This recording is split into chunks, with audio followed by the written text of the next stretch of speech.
extravagance is not chasing out control. I know we operate alone.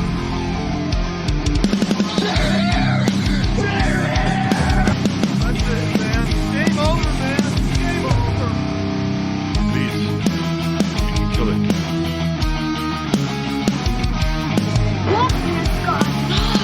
Nobody trusts anybody now. Come on, you hey! You want to live forever? I got a really bad feeling about this. Godzilla will live.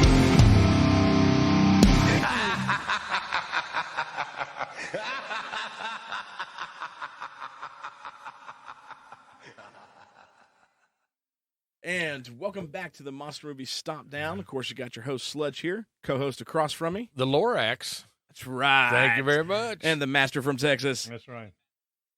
Got Ruben. Sweet. And we are here with our 100th episode. We've made it 100 episodes. Woohoo. And, man, we are stoked. We've got some really cool stuff in store for you today, tonight, whenever you're listening to this. So we're reviewing Space Monster Wangmagwi. The Mark's already giggling over it like a fool. You have got to look like I don't know what I'm doing on your face. Oh, do I? I'm a pro. No, I don't. So we're doing Space Monster Wangmagwi, and but we're going to review this because we thought would be really cool for the 100th episode. I can't focus. I'm sorry. With you over we there. usually have it all written out, and I know I usually do, and I don't right now. Okay. I forgot to print things off. Letting you know. I have a doodle and some ratings, and that's it. Normally we have this, so y'all see we're professional. You know, we got the show lined up, but no, not today. He's got the deer in the headlight look. You know, I splurge. I have a spiral thing. He's got the binder, the whole 9 yards for the show. Well, I got a cup of coffee. You got a cup, yeah. It's because I print yours. I print yours for you normally, and well, I mean, what am I thinking? Oh my gosh! Like, pan to Mark for a second. Wait, what? Here's how he prints for me. It's all of it right here. Not, ready. see, there it is. See, I got a what fresh is this? Now we got a new one. I kind of forgot I had fresh printed copies that we just didn't use, so I'm gonna pretend like we're using them now. Anyways, we're on it for the 100th episode. I think you need to email Ruben a copy of this so he has his own copy. Emailed him that before, did I not? I do not recall. Oh, jeez. I knew it. I knew positive I have. Maybe I don't know. So, anyways, let me look at this. So, anyways, we're doing Space Monster Wangmagwi, man. 50 years this movie has been missing and out of the sight of the public, and now, thanks to SRS Cinema, is finally here. And so we wanted to do that for our 100th episode. But on top of that, we've got some pretty cool things. We have a guest listener that's going to join us later on in the show. And then we have got several questions from other guest listeners that they wanted to ask us personally. Some may be related about the monster movies. Some may not. We'll find out. To spend time with you guys, the listeners. We want to make sure that we could have done something super cool for this episode, but you guys are more than just listeners. You know, they're your friends, your family. And so we wanted to make it as much as we can about you guys. And so we wanted to bring and implement you guys as much as possible. And then we'll do a cool little short montage. What, Mark? To show exactly how comfortable he is with this, stand up. What do you mean stand up? Just stand up. Now, I hope the camera can pick this up. Pick up what? He's got Batman pants on. He is ready. Rocking. Batman. That's his PJs, man. That's what he sleeps in. I got jean shorts on. I'll drop the drawers. I ain't afraid, you know. Ruben, what was you going to say? Now, I don't know if the listeners caught this, okay? But did you hear what he said, listeners? He said we could have done something pretty cool, but instead we're going to answer some questions from the listeners. No. That's what I heard. That's not what I meant. Not what I meant. That's what I heard. When I meant cool, I meant because we did the whole Friday Night Fights for this. I could have done something cool by picking on you guys, but I didn't. I want to do something, there you go. Intimate, Yes. like with could have done something cool, but instead we talked to these guys. Gee, Christmas. Already biting off here. So a good point by Ruben, man. Oh, right come there. on. I don't even want to hear any more of the points. We're already starting. So anyways, we've got a cool episode planned for you guys, and we've got a cool little montage towards the end of some of the best moments of the shows over the last 100 episodes. And we thank you all, because without you all, we don't do it. Yeah, we wouldn't be doing this. So, all right. So, Space Monster Wangmagwi. This movie came out in 1967, June something, over in Korea, and was a lost film. This was the holy grail of lost monster movies. for 50 plus years, and we finally got it. Someone happened to finally find a copy of the film, showed it at a couple film festivals over there. Ron and the crew over at SRS Cinema did all they could to make this movie come to light for us fans, and thankfully they did. We got a copy here at the Monster Movie Stompdown, and we cannot wait to review this movie. Here's the trailer.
That was the trailer for Space Monster Wangmagwi, and so now you know exactly what you're in for if you haven't seen that before. This is going to be interesting. So, yes, very. Came out in 1967, was directed by Kwon Hyuk-jin. I'm not even going to bother naming some of these actors because I'm going to butcher it all, but pretty much the movie's kind of run-of-the-mill. You know, you got these aliens that are trying to come take over planet Earth to destroy mankind. They send the space monster Wangmagwi down, and the army, they can't do anything about it. He's just unstoppable. He sees this girl who's married to the main character, who's an Air Force or a pilot. Not yet. Or not yet. That's right. To marry. That's right. Supposed to marry. Yes. Because she goes on whining a lot about her wedding day. Yeah, she sure does. Oh my gosh, it is out of control. But so it's starts off. When you see it, they send Wangmagwi down, and who grows to giant sizes because he's like man size in the spaceship, and the aliens are clearly humans, just in. Special effects are not good in this. So they make it down. He comes down. He's giant size, and it's her wedding day. But the monster showed up, so now her fiance has got to go, be the hero and try and take this thing down. And that thing works. It always fails. He blows out some radioactive breath type stuff that melts cities, buildings, the 10 of them that's in the movie, and she's still planning on having her wedding day, and her mom and her are got her dressed up, and then all of a sudden Wangmagwi shows up instead of her escaping or the husband to be putting her on a military base, whatever. She gets captured, a la King Kong and Fay Wray's character. And so the rest of the movie, he's kind of piping around with her in his hand, and that's really it. Tearing buildings down with her in his hand. That's right. The dude does have some skill. He doesn't drop her, doesn't good. hurt her, tearing these buildings down. And throughout the process, we meet this cool little street kid named Spider, who is kind of ticked off at Wangmagwi and climbs Wangmagwi, goes inside his ear, and starts to attack him by cutting through his eardrums and with a butter knife, and then is pulling on his nose hairs. This kid's awesome. It does way more to Wangmagwi than the army does. And then it all kind of boils down there towards the end. They finally end up destroying Wangmagwi, and the aliens are like, "Oh no, we lost. We got to leave." And then they decide that they're going to adopt Spider. How did they destroy him? I don't really know. They didn't. The aliens self-destructed him. Oh, that's right. That's right. That's right. Yeah, Self-destruction. Mm-hmm. Yeah. So that's the movie. They said, "Oh, we failed," and then he says, "Yeah, that's it." Mm-hmm. Yeah, I don't know how they failed. They realized Spider was too much for them to handle, is what it was. So that was the movie that we've all waited 50 years and I spent quite a bit of money on to pre-order. Thankfully, my co-host didn't have to pay for the film, and you're welcome. Oh yeah. Mark, let's go with you. Let's start with you. What did you think of Space Monster Wangmagwi? Well, I'm gonna tell you, Which I've had to say in a mirror, by the way, like 30 times to get that right. But anyways, it should have stayed lost. Okay. Yes. It should have never been Stole my found. line. One of the things, when, like in a film, when you hire extras, do they get paid? normally on a budget, at least like 157,000 extras were hired for this movie. In this movie, and which I just read on, which is kind of crazy. Where were they? That's what I want to know. Where were they at? There was a few scenes where I remember them running down this alley away from the monster, and then all of a sudden the other half were running up the same alley that the other people were running down. So I couldn't figure who was running. That's right. From who? And those two idiots were in that alley just standing there. The dudes who were like making bets. Betting for his wife or something like that. Or for his wife. Yeah. Yeah, exactly. I thought it's a rough movie to watch, but I watched it, and it's so bad it's funny. Okay, agreed. I mean, and I try to, you try to, as you're watching these movies, trying to figure them out, and it's in Korean, and so there's no English, so you can't understand what they're saying. So you've got to look visually, because the captions at the bottom are just. They were terrible. They were just terrible. There was no doubt in my mind that Ron and them at SRS didn't do those. They did not do those subtitles. Over in Korea, they're like, well, these will work, and they sent them just over. Throw them on the screen. Yeah, we think there. this is what this means. It works. Things you don't understand. And I mentioned to you earlier, what was the point of the guy screaming for the newspaper so he could go over in the corner and take a dump? It is like, wait, what is this? And then you're thinking, he needs the newspaper because he needs some, toilet paper. No, he lays it on the ground and goes on the newspaper. And I'm like, what and then gets this? knocked into it, and then gets knocked down onto it. Yeah. Was that his only scene? I can't. I'm pretty sure that was his only scene. Yeah. They didn't have enough. They didn't have enough time for him to go bathe. Well, and I think that the comedy aspect of it. It was pretty decent. It was, it was so dumb you had to laugh at it. And so, but I think overall, the movie, like I said, needs to stay lost. And I can't even tell you to go watch it. It's just like that simple. But the street kid hanging from the monster's hair out of his nose. Oh my gosh. Fantastic. Oh yeah, fantastic. And I have to be thinking. There's a grown man sitting somewhere thinking, well, what do we do next as we write this out? Oh yeah, he can swing from his nose hairs. And so those parts were pretty funny. Overall, I'm not suggesting this to anybody. There's Mark's opinion and on this, and you're not far from the truth. Ruben, what about you, man? Okay, I'm gonna be a little bit more, merciful. I will. I think everybody should watch this movie at least once because it is a historical piece. Let's just put it that way. It's been long lost. Which my theory is different than Mark's.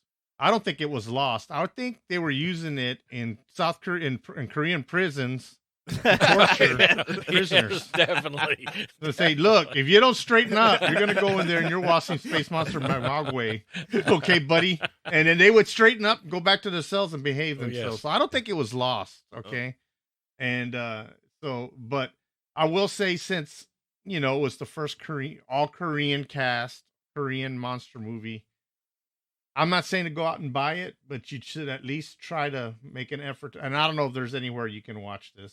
I really don't without purchasing I don't. Not yet. The only way you can purchase it. Yeah, exactly. And to be honest, having a piece of history, you purchased it. I mean, it's still a piece of history, whether it's bad or not. It doesn't make a difference. So I wouldn't feel too bad about your purchase if you're feeling like you That's got true. That may a be nail to the wall. one saving Yeah, grace is the historical the part one of it. saving grace is, I mean, I thought about it. I'm like, well, it's a part of history, just like Titanic is. A lot of people love Titanic. Oh yeah. Not me. Oh yeah. No. Oh, it's right Not there. you. No, it's That there. is It's right because of there. Nate. We've discussed this. We're back to Space Monster Wangmagwi. So now let me say what I did like about it. I thought the miniature work was pretty decent in this movie. The miniatures that were made up, the little town miniatures. I think the sound effects were horrible because they didn't match. Like he was knocking down in the buildings, and you can hear like parts falling, but it didn't sound like the building parts that were falling. It sounded like Yeah. somebody just knocked some blocks over or something like that. Another saving grace to this movie, if it's funny. It's not it's a monster movie, but it's more of a comedy. And because I don't even think the suit was that great. I mean, I think the suit was just, I don't know what they did. It looks like they just took some more worn out tires and made a suit out of it. That's what. Oh yeah. Oh, yeah. Tires. That's perfect. Yeah. The tire type of deal. It was all kind of, it's funny. I can't describe it other than that, like something rubbery. And but I thought they gave the story a pretty good shot. It was the girl that was a lot like King Kong. A lot of people compare it to King Kong. I don't think it's enough there to call it. I agree. even Other close than the to girl King Kong. part, no, Yeah. no in the Other than the comments. girl part, I'm like, I don't understand why they say that, but they do. But the special effects weren't that great. But the sound effects they used weren't that. It was distracting. But all in all, I mean, it's a monster movie. It's a lot of fun to watch if you want to watch it. So that's why I'm recommending everybody should watch it. If you watch it and you hate it, there's been plenty of movies that all three of us have watched that we probably never watch again. But we sat there, we watched it, we judged it harshly sometimes, Yeah. and went on. And some of us loved it, some of us hated it.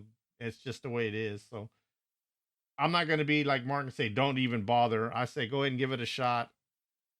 Just so you know for yourself that me and Mark are 100% correct about that. Well, and All right. one thing that about this, when you watch, the giant monster movies, and you always see them going through the big electrical cables and all that stuff. Yeah. This is the first movie I think I've ever seen where they actually show him getting tied up in the wires around his feet. Oh, yeah. When they actually Yeah. show it, it's like you might think about it when you're watching, but they show it this time. He is tangled up in them wires. Very, very true. But- very true. But technically, the minute he hit that wire, that girl should have been dead. Oh yeah, 'Cause that yeah, actually throwing right Yep. through him. She should have died right there. She should have been crispy crittered right on his hand right there, and it didn't happen. And that kid too. Oh yeah. That kid should have been, I thought he should thought have been about that when fried. that happened. Nope, they were safe Yeah, though. so- So, anything else, Ruben? You Yeah. got on that one? All right, let's give it to the guy. That's it, man. It's all on the guy. Oh yeah. All The right, the so- man who nice made the rating. Now, let's purchase. go. The man who bought it. You're right, Ruben. Am I upset that I bought it? Maybe I'm not. I'm not upset that I bought this movie because it is a lost film and there's only going to be a limited amount of run for it. Yep. I am upset that I bought it on Blu-ray and VHS because should have just bought it on That's one my format. fault. Yeah, like That was my fault because I told he asked that question and I told him to buy both. yeah. So So that's thanks, my Ruben. fault. I'll expect that $50 back for the VHS copy. Yeah. No. So I mean, it's cool though. The VHS is super cool. This is the second VHS release I've gotten from SRS Cinemas. The first one I got was Howl from Beyond the Fog, which was super, super awesome. And it's cool to have that format and seeing it. And of course, Ron sent me 3 posters for it, which was super cool. Wow, And cool. then I got the Blu-ray. Blu-ray was great. Actually, the Blu-ray has a lot of really cool bonus features. That's really super cool. A lot of actually messages or videos from monster movie fans were put on the Blu-ray about their thoughts on the movie, like being excited about the release and how they come to find out about the film. So some really cool. The features on the Blu-ray are better than the movie itself. I will say that. I mean, this way to go, Ron. Like, you did great on the features. It's better than the Blu-ray. So even Matt Frank's on there. Anyways, the movie itself, cool. That's cool. Yeah, it's rough. Like, it's funny. The two comedians, the guys that are always making bets and end up betting for his wife, and then they meet the wife, and he's like, "Never mind, I take the bet back." And like they were actually Korean stage comedians. So it was really weird when he first watching it. I'm like watching the movie, I'm like, what is going on? Like, why? What point do these two serve? And so I'm watching it and looking up information. I'm like, oh, okay, so they're skit comedians. I see but it's so out of place. There's so much in this movie. It's funnier than it is anything else. Special effects are absolutely horrible. They are some of the worst I have ever seen. Special effects in Zarkor, even though it is not in the 90s, is so superior to this. And that's a bad budget movie. You know what I mean? The Monsters does not look good on film. So I got through watching it, and there is one saving grace to this film as far as the film for me. But I sat there watching it going, man, I've spent a majority of my life hunting down every still I could of this film, praying for a clip to pop up. You know what I mean? So, I mean, at least the better part of 2 decades. Super excited about this holy grail. Like dreaming one day it's going to come out and I'm going to be able to see it, or I'm going to be able to see a fraction of the film. And then it hits. It's here. Gone for 50 years. And then, so there's this excitement that I have watching this movie. And it's just like it. Godzilla 98. Yes. Oh my gosh. Ruben. Yes, you nailed it. You spend all that time getting excited, then all of a sudden you see freaking that. Oh, it was the biggest letdown. I wasn't even going to bring that up on tonight's show. Well, I wasn't going to. That's the one time I'm okay with it being brought up because Ruben nailed it on the head there. This was Godzilla 98. Yeah. Is it still on the shelf upstairs? No. Oh, yeah, it is. Oh, yeah, my it is. God. Space Monster Wangmagwi. So, yes, like Godzilla 98, it was that big of a letdown. You know what I mean? So, it really kind of sucked. Like, and maybe I was so overexcited. I don't know. However, Spider, that freaking kid, I loved every moment he was on that scene. He was not having it with Wangmagwi. The moment he's like, I mean, he's just straight up like, I'm gonna climb you and freaking kick your butt. He's got attitude against the adults and everything. Yeah, dude, he had attitude. Big attitude, and I loved it. He was great. He's ransacking some dude's house for food when we first see him, and then he's like, I ain't gonna put up with this crap. This is my town. It's just like, you don't roll up in here like Scarface or like something like that. Like he's like, no man, say hello to my little friend. Like that's the way he was. Yeah. And dude, he did. He just jumped on him like he just had the biggest pair in the world. Oh yeah. And he was cutting his eardrums. And the part where he falls out his nose and he's grabbing on by the nose hairs, when you realize those are nose hairs, it is so freaking hysterical, dude. Like, it was great. And then Wangmagwi's like, I loved it. I love Spider. And then he gets out and he falls in the hand with the girl, and he's like, oh, I'll save us, like. I'm like, you can let her die because she has done nothing but whine this whole freaking movie. It was it. With the moment he hit the scene, he got me through the rest of the film, because I don't think if I had Spider, I don't know that I would have made it through the rest of that movie. It was pretty rough. I agree with that assessment. Yes, definitely. He made the film. He made the film. It, just like in Crabs with what's his name? Ragu. Yeah. He was kind of like the saving grace.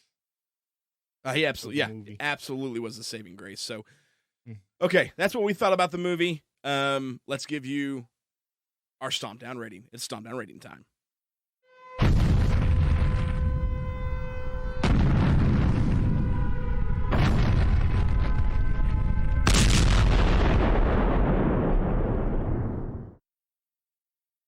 All right, so collectively, this movie is a little bit lower on the totem pole than some of the ones we've reviewed.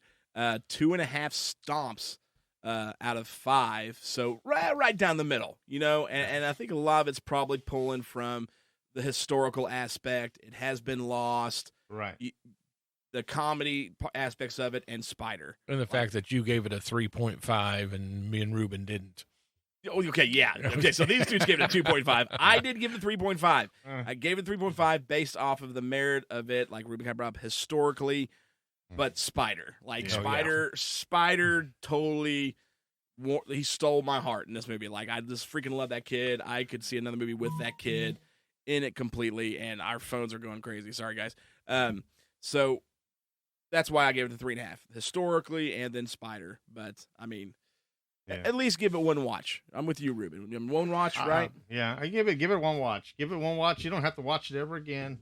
You could say you saw it, and you might like it because, you know, in a little bit we're going to talk about the penalty movie that he thought he was going to torture me with. Ended up liking it.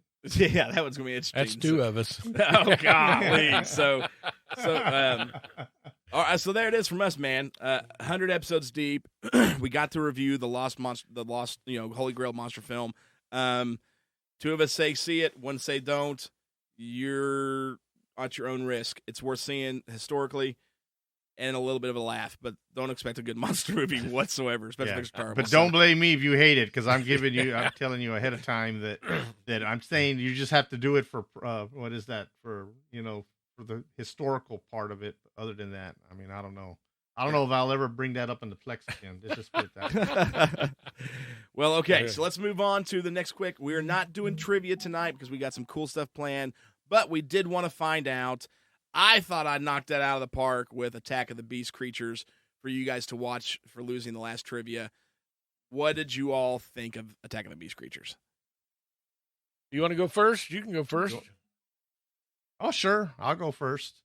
I started watching it, and at first I'm like, man, this guy is not a good guy here. Sludge just did it to me. But the more I started watching it, and the more I started enjoying it. The special effects aren't actually that bad. They're corny. They're definitely B-movie.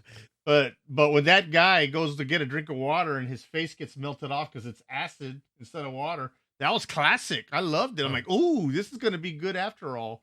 And then, and I'm a big Trilogy of Terror guy. There we go. Yep. There we go.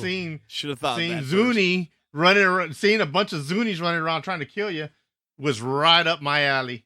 I said, man, this is perfect. This is where he came from. This is his origin story. Because they got that god that they're worshiping, and they're, doing all kinds of, but the acting was bad. I'm not going to lie. The acting was horrible, but they hired amateurs. So if you hire amateurs, you're going to get an amateur performance. But it was so amateur that it was fun. I loved the little rubber dolls. They were, yes, they're bad, but God, I loved them. And how they were, they're all their teeth, and they were biting, and, they were taking down people and swinging from trees. And it was just great. I enjoyed it so much. A matter of fact, I was going to comment that it should have been, we should have done it like an underdog, because I loved it. I really liked that movie. It's supposed to be horrible. He even brought it up to me that a Blu-ray is coming of this movie. It is. And a Blu-ray is being released. No doubt Ruben's buying this Blu-ray. Yep. A Blu-ray is coming. Because I looked it up. I'm like, man, I sure would like to own this movie. So I went and I looked it up, and it said Blu-ray coming. I'm like, Blu-ray? All right. I want to see that face. Because the copy you have on the Plex, I don't think it's VHS, but it's not a very clean copy. You can see the grain not on the it. cleanest. It might be a I think DVD. at one point there's like a blue line that goes down the right side of the screen. Yeah, you see, exactly. It's just a big blue line. Yeah. So, well, Mark, what about you? I mean, because sorry. they haven't done it, so it's great. No, I'm done. Go ahead, Mark. Loved the movie. Loved it. Golly. It was Trilogy of Terror. Immediately Over come back two. as soon as I saw him. Yeah, exactly. And but I did. I'm like Ruben. I enjoyed it. I thought it was my gosh. great. And of course, I had Kayla with me and made her watch it with me. She's dying. She's like, "No, what is this? This is terrible." I'm like, "This is great, man. This is great." And but I did. I reckon because it brought back memories of when I first saw Trilogy of Terror. That I was like, "Oh yeah, I need to see more of this. This is really, really good. I like this." Overall, enjoyed it. I watched both movies at the same time. Back to back. Really? Yeah, back to back. Yeah, and definitely enjoyed. And you enjoyed this movie better than I did Beast, the first one. Attack of the Yeah. Beast Gosh. features. All right. Epic fail on my part. Oh, epic! No, that was good, man. You did good. Yeah. So I will try harder the you next see, time. for Mark, that probably softened the blow. for him, so he got to see one good movie that he enjoyed Yes, and one that it he did. didn't enjoy. So. Well, that's what it was. I was Yeah. thinking. I was Yeah, thinking of you so- guys. Yeah, I 'cause knew, I I knew. was- Trilogy of Terror. I was like, they'll love this. Oh, you know. yeah. I was Definitely. giving That's y'all the a way break. that worked. Yeah. Yeah. So, anyway, all right. So, apparently, you all don't need to watch Space Monster Wangmagwi. You need to go find Attack of the Beast Creatures. There you go. 'Cause That it is is it. a much better Yes, film. that is so, all right. So, okay, guys. Hey, So, again, can you we're not gonna imagine, Mark, if they actually had a budget to do that movie right? Oh, man, that would have been great. I mean, really great. Man, If they'd had a budget, I probably would have enjoyed it more. I need to finish it still. I just remember getting I don't know, not far into it. I'm like, this is it. I This is what think for Sludge, what did it for Sludge? Think he was a bad movie because at the beginning, what looked like the Titanic. Oh, yeah. was That's exactly it. Yeah. back behind him. So for And, you guys, so it was I bringing- think that did it for him. it was bringing back the trilogy of terror and nostalgic Yeah. moment. Yeah. For me, it's bringing back the nightmares of James Cameron's Titanic. Well, It's like, I can realize that because you got into the Titanic so much, you had to be upset when it went down. So I could see. I was Yeah, upset 'cause I had to oh, wait yeah, 2.5 yeah, freaking yeah. hours for it to go down. Yeah. That's what it was. Freaking ticked me off. Anyway, so all right. So there you go, Space Monster Wangmagwi, and obviously you need to go watch Attack of the Beast Creatures as well. So we're going to move on to the next thing, man, and this is going to be a little bit more for you guys, with you guys, and we got to do a cool call with one of our listeners, one of our friends, Mr. Kurt Harper, and here you go. Here was that little segment. All right, and we want to welcome to the show Kurt Harper. Kurt has been a listener for us for a while, and since this is the 100th episode, we're super stoked to have him on here. He's going to ask us a couple questions, and we're just going to talk to him. Kurt, say hi to everybody. Hello, everybody. How you doing?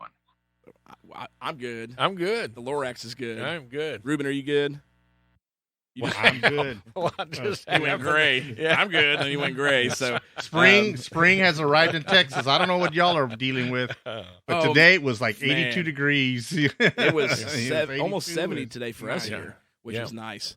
Yeah. Okay. So yeah. And Kurt, you're not far from us. You're in Knoxville, right? Yeah. That's right. Yeah, it was beautiful today. So, Oh, yeah. Yeah. Spring is around the corner, and I'm super, super excited about it. So, Kurt, before we get to, I know I reached out to you about you asking us a couple questions. Since for the 100th episode, we did do Space Monster Wangmagwi, the previously lost Korean kaiju film from 1967. I was able to, I pre-ordered a VHS and Blu-ray copy through SRS Cinema, and of course we all got to watch that. Have you had a chance to watch it yet, or pick up a copy of that? I have not. Oh man, I would love to have gotten your opinion, but don't listen to Ruben. Don't listen to Ruben. Just ignore him. But it's interesting. When you go back and listen to the episode, you'll see what we thought about it. Oh, yeah. So, Yeah. Interesting, to say the least. Mark loved it. He Oh, absolutely yeah. loved it. So I was hanging from a nose hair on that one. Yeah. yeah, exactly. Yeah. The nose hair is what it's all about. So, Kurt, real quick, man, let us know what if you want to. One, how long you've been a monster movie fan, and then also let us know how you found our show and how long you've been listening. Well, I found the show through the Give Me Back My Action movies. And Shout out to Charlie. Yep. And I've been, that was probably about a year ago, I think. Probably right around a year ago. Yeah, probably close to spring. I started with the back catalog and just went forward from there. And I've been listening ever since. Sweet, That is awesome. great. That's Is great. there a favorite episode you have? Well, Or favorite movie we've done? Maybe that's. Well, I guess it would be an episode. the Giant Claw, of course, that's a classic, and that's Yes, it is. I like talking about the show at Era Godzilla a lot. I think that's my favorite kaiju movies. Definitely are those Godzilla, and also the Gamera. I'm as a kid, the older Gameras were favorites, but that trilogy from the 90s is just so good. I really enjoyed that as well. Agreed. Now, are you stoked about the? And then we'll get to your questions here. I'll switch to me. You know that everybody's going to see me on the camera, video feed, whatever. This is the 100th episode. Do what we want. Yeah. So It's you, man. I know Shusuke Kaneko doesn't have any actual part in the new Gamera anime that's coming out to Netflix, but he did submit his opinion to the crew because I did reach out to him. in making this. Are you excited about the new Gamera anime that's coming out? Well, I am, and anything new with Gamera is great. I'm looking forward to it. I just hope that it's not Monster Planet Godzilla. That. Oh, yeah. Shh, Boy, Ruben. Ruben's thoughts on that one. Yep, I 100%. You don't even have to finish that sentence. But then Godzilla, was it Singular Point or Single Point or whatever? Singular Point, yeah. That was great. I really enjoyed that. I had a lot of fun with that. And and I also had fun with that Pacific Rim series, the 2 parts. Pacific Rim Black, right? Yes. Yeah, that was great too. And the Ultraman anime that we just saw on Netflix was really good too. I had a lot of fun with that. I'm a longtime Ultraman fan, and I enjoyed the first series the most. And it's obviously a reimagining, but I thought it was really good. I liked a lot of what they did, and a lot of the monsters and the Ultramen and all that was really excellent. So if Gamera has that quality, I think we'll be okay. I agree. I think it's gonna be pretty cool. And him fighting 5 monsters in 6 episodes, I think it's gonna be pretty sweet, like nonstop action. So, which gotta have the money. Absolutely. So I think a mix of new and old. So we'll see. It's coming hopefully soon. It's this year, but they haven't set official release date. I was going to say there's no date yet. No official one. No. Just like the 3rd final season of Ultraman, it's coming out this year on Netflix, but we don't know the final date. Yeah, that's how Netflix likes to roll. But so, anyways, man, Kurt, we have you here for our 100th episode, and we wanted to give you the opportunity to ask all of us, any of us, any 2 questions that you wanted. So shoot away with your first question. Oh yeah. Well, first of all, I'm going to open up with a statement. Okay. And what I want you guys to know is that even though you don't know me, and we've never met or anything, and this is the first time we've actually talked, I think of you guys as friends. I think that a lot of people who listen to podcasts, who listen to the same podcast consistently, like I have, you begin to think of the host as your friends, as you learn about them, you learn about their families, about their lives, and in your mind, as you're listening to the conversation, oftentimes a good podcast like yours makes you feel like you are part of the conversation. And so for me, as a fan of the show, I want you guys to know how much I appreciate what you do, and that when I think about you guys, I think about you as my friends. Awesome. Oh, man, we appreciate that. Exactly. Awesome. Bottom of our hearts, that means a lot to us, because I know that was one of the biggest goals, and I'm not going to try and treat this like a question, but I do want to respond to that. One of the biggest goals that the 3 of us had in mind when setting out to do this show was we wanted to do something different than what the normal run-of-the-mill movie review show was, and that was 2 things. One, to form it more like an old-school radio show like Bob and Tom or Man Cow in the Mornings or even the old-school Howard Sterns, was to give it more than just the review and be done. That's why we want to do the segments like Test Your Might and these things that we've tried out to make it different. That was goal number 1. Goal number 2 was to create, even if it's small, a community with the social medias where we do the underdogs and the Monster Mash Wednesdays and the Friday Night Fights, which I'm sorry, due to some personal issues, we missed a few of those, but that brought us. We didn't want it to just be us talking and having listeners. We wanted it to be a community of friends and family that got together and enjoyed this together. So thank you for saying that, because I do know, and I'm definitely speaking for these 2 as well, we look forward to getting on the socials and seeing, hey, did Kurt talk about tonight's, what he say about Friday Night Fights tonight? Did Kurt like this movie we put on on the Underdogs? What did they think about when it comes to Monster Mash Wednesdays? So, I mean, it's important because we view you guys as our friends and family.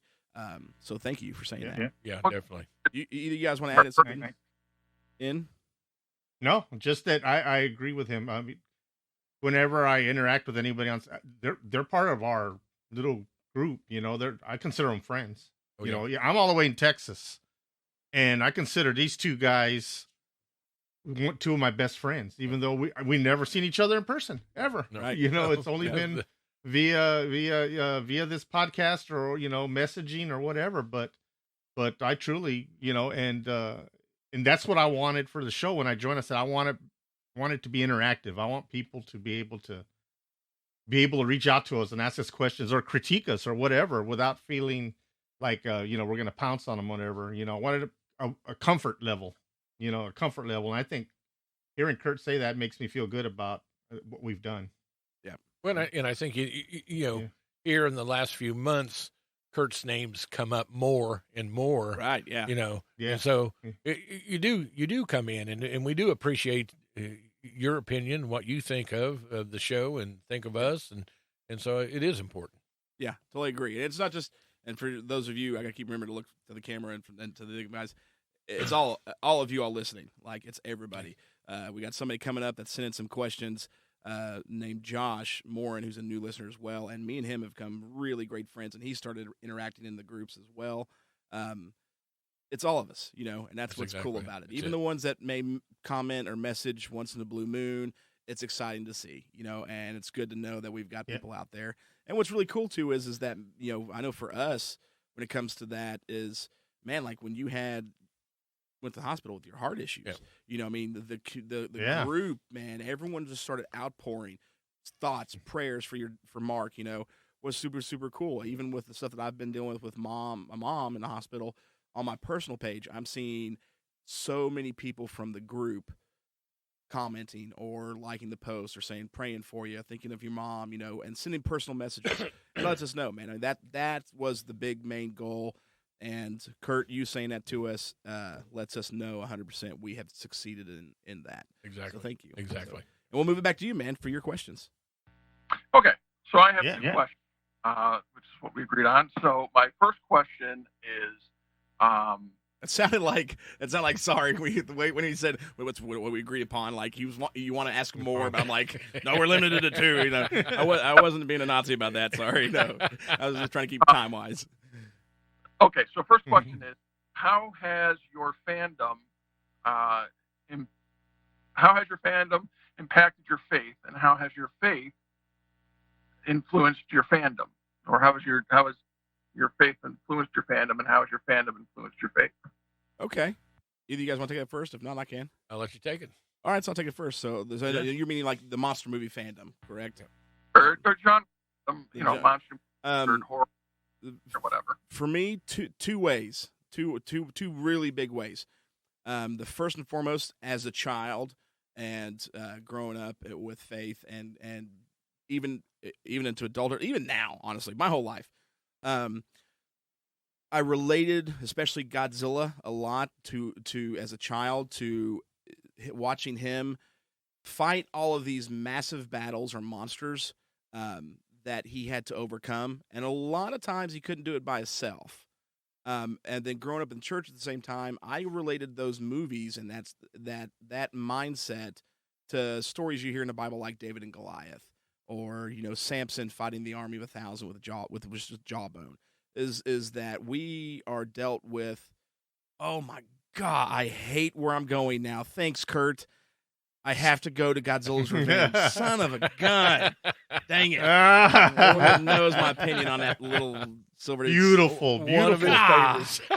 Oh, and only the 100th episode. So there's the moment in Godzilla's Revenge where this hurts me in the soul. Like, oh, God. That is awesome.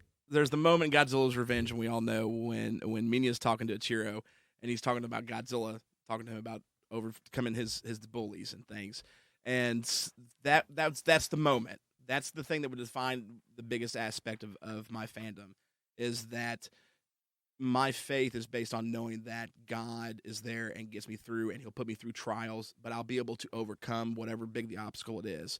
And I was able to, and I've always been able to relate and see that specifically in the Godzilla films as a kid. That was me being able to visualize and know that I can't run away from any situation, and I have to be able to stand up and face it. And I hate that I had to use Godzilla's Revenge for that, but that's how it impacted me in my faith. They really kind of went hand in hand.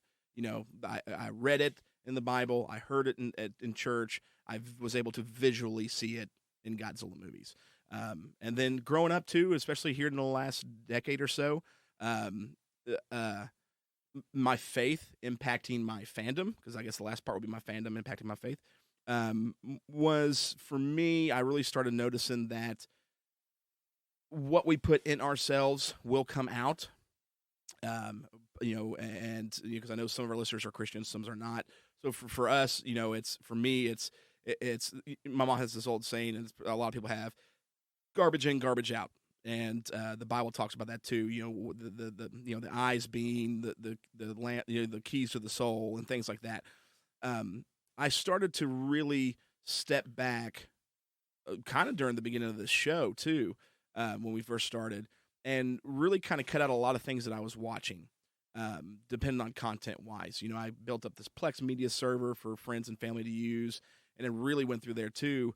Was that I started getting rid of some monster movies and a lot of horror movies because of content. Working through my faith, I was like, you know what, I'm going to put this stuff to a test. What I'm feeding myself, is it really coming out? And I come to find out that, yeah, it absolutely was. I've noticed that little things, you know, I wasn't getting angry as much or as quick with people, and I had more patience, or my language, just different things. I noticed that there was aspects to what I watched that was impacting me that I didn't realize. And so in turn, that didn't affect my fandom, because I do limit things that I do watch where 10 years ago I wouldn't have. But I think sometimes in some of it, it does affect your fandom, because it made me aware of things that I was watching, you know, by going on the Plex and seeing things that you were putting on there made a difference. You know, editing out, you know, nudity scenes, editing out some bad scenes in some movies that you do have on there. Right, like Predator 2. Yeah, I edited all that stuff out, And so it kind of makes people aware around you, I think, that well, I don't know how to say it, but it affects other people, what you're facing to your fandom. And so it is a situation where people do see it and respect, and it even makes other people think, hey, I really don't need to see this, or my kids don't need to see it. And so it was, you know, I think it was a very good thing. Right. Ruben, you got anything for that? Yeah, mine's going to be a little bit different take on that. To me, I see my fandom as a gift from God, because this fandom has given me so much. I mean, it's brought me closer to, I mean, I made so many good friends because of it. I've made, you know, I've got a bond with my son, which you guys will completely understand. I got a bond with my son because of this fandom that can never be broken. And, you know, and a bond with you guys. And I always step back and look at it. Not, we all have free will, but I think God puts people in our path, and we have to choose these people, or we can just brush them aside. What are the odds that I would be on Facebook just one day looking at Godzilla stuff, that I would meet a guy who just edited Godzilla 1985 and did an edit and wanted somebody to review it to see how it was? That's how I met Sludge. Mm-hmm. What are the odds that I would run into and then we would become, look where we are now, doing a podcast, and we made all these friends. I see that as a gift that was put in front of me, that I decided, okay, I want to embrace it. And you know, there's, to me, one of the greatest gifts is friendship that God can give us. And of course, to your point, of course, we still have free will. We have to pick and choose our friends and know, hey, you know what, this guy, you know, I've had some friends that are really bad news, and I've been able to talk to them and kind of, you know, put them on the right path, or at least help them out. All that is a gift. And to me, the whole fandom is a gift, and I've treated it as such. So my faith, how can I put this? My faith helped me embrace my fandom, while the fandom helped me embrace the gifts from God, if that makes any sense. Yeah, it does. That's good. I like that. It does. That's a great point of view. So. Yeah. All right. Well, Kurt, hopefully that answer sufficed for you. Sure. Yeah. So, good answer. Yeah. So awesome. Okay. Well, hit us with your second one, man. And then my second question is, we are all parents here, and I'm wondering how your fandom has impacted your parenting. You know, it's something that you, obviously all, you know, bonded with the kids over it and all that. But I'm just wondering how you approached it as a parent. Let's let the oldest take that one because I Yeah. could sure comment on that. I mean,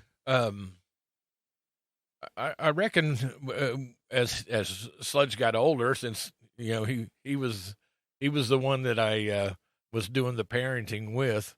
The older he got, the more excited I got as a parent to something that we can bond together and enjoy together.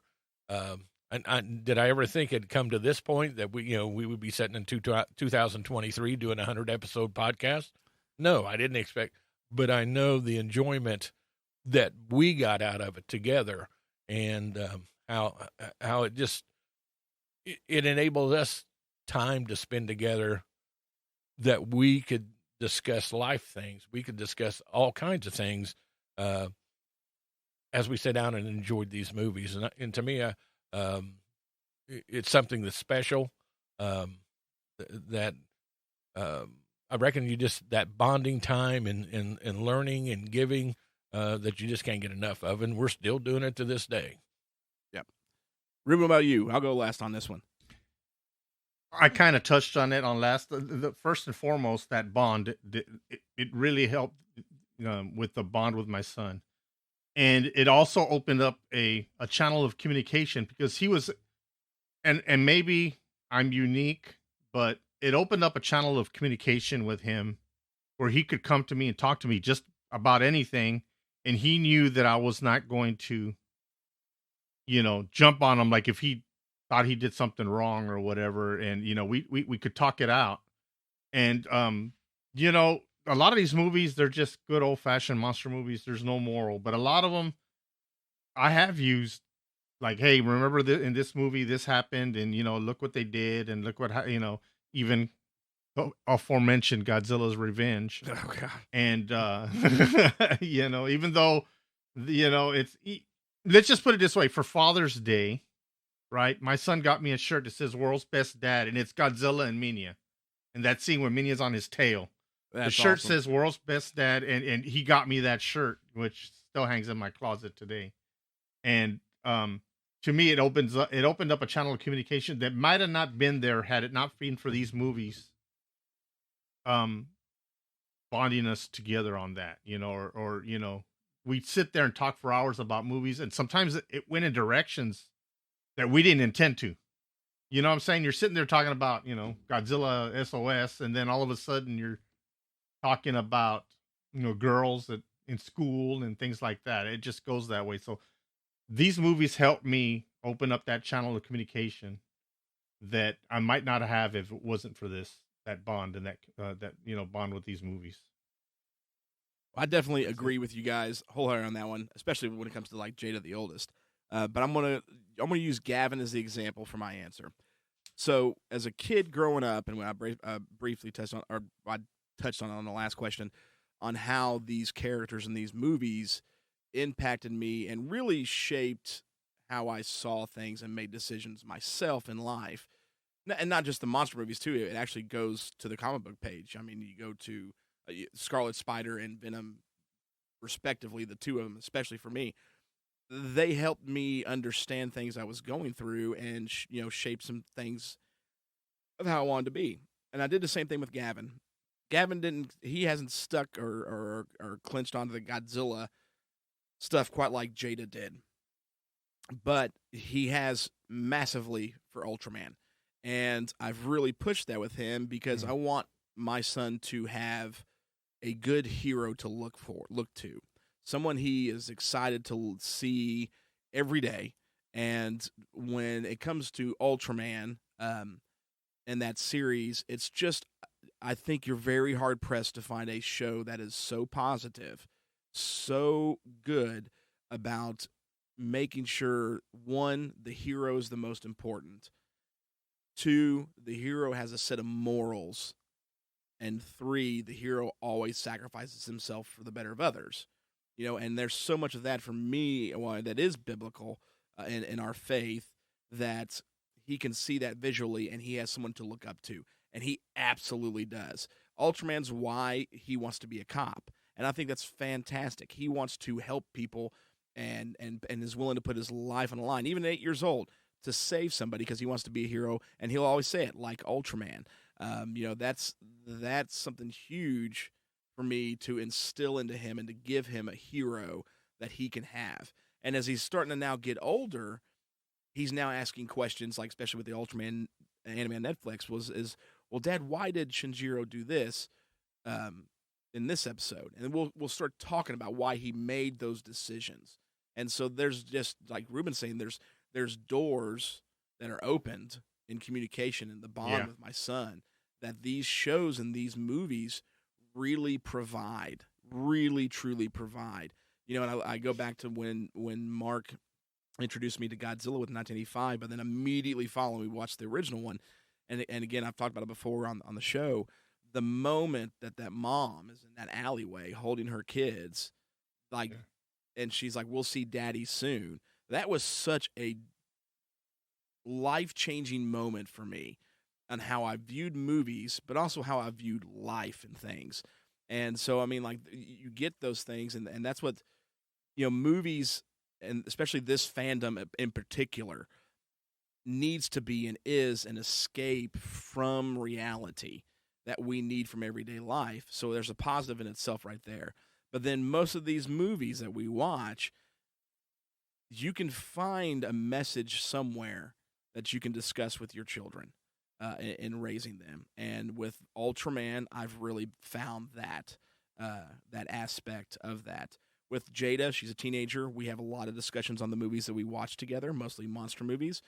But we really kind of deep dive into it, kind of like the Monster that we reviewed a while back, and me and her really sat and talked about that movie because she actually watched that movie with me when it first came out.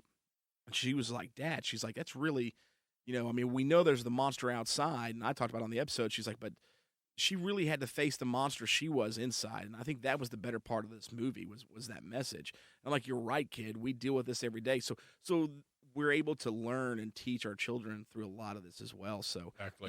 that's definitely how it's helped me parent is given those opportunities like Ruben talked about and setting the hero and things like that. The role model would definitely be it, I think. All right. Hopefully that works for you. Yeah. I will add one more thing because I don't want to downplay it, but music also plays a big part of my parenting. Believe it. Oh, yeah. Oh, yes. Definitely. Oh, yes. Yeah, I'm sure. Yeah. Well, that's why Ruben's in control of Monster Mash Wednesdays. So actually, Ruben's been a huge help here lately for everything else for me because things have been rough in the personal life. So Ruben has been a lifesaver. But yeah, that's why he's in charge of Monster Mash Wednesdays. He's the music man. Even though I'm the one that plays 6 instruments. It doesn't matter. Yeah, it don't matter. Ruben's got it. Ruben's got man. it. I got it. Yeah. Well, right on. Well, Kurt, thanks, man. Is there anything else you'd like to add? I'll give you an opportunity for another question or say before we move on here. Nope, just on the parenting aspect. I just came across Snow Beast the other day. Oh, And, yes. Whenever I see that movie, I think of the story of you and your dad leaving you in the blizzard in the trailer watching Snow Beast. Oh, man. It always works. Yeah, I mean, like I said, that's why I want him to go first because we got plenty of parenting options here. Like, oh gosh, the Snow Beast story. Mom finding out that he introduced me to certain non-appropriate things from Dusk Till Dawn. Taking me to see the Relic. Yeah, there's a few that I think Mark for. So yeah, I appreciate that. Oh, no problem. Yeah, yeah. So. Well, Kurt, man, thank you again so much for joining us for the 100th episode, and we hope that you have enjoyed the time with us as well, and that you enjoy the future episodes. Listen, I'm honored. I appreciate you because whenever I put a Monster Mash up, a lot of times and he'll comment or he'll like it or whatever. So I appreciate that he's looking out for that stuff. Oh, Always paying attention. So, Kurt, thank you, man, so much. We appreciate it. Thanks, guys. Have a good night. You too. Good night. Good night. And now back to your regularly scheduled program. All right, so we had an absolute blast with Kurt on here, and he had some great questions, man. Like I wasn't expecting those questions. I don't know if you guys were. Like He's pretty into it and like where he was coming from. His train of thought, I should say. Oh yeah, much deeper questions that I planned or thought of. Yes. So, but we've got a few more questions, man, that we wanted to hit up and answer for a few listeners. So we've got 3 listeners sent in a total of 6 questions, and we're going to run these off here for you guys real quick and try and answer these. So, David Walcott, you're up first, man. We've got some cool questions from you.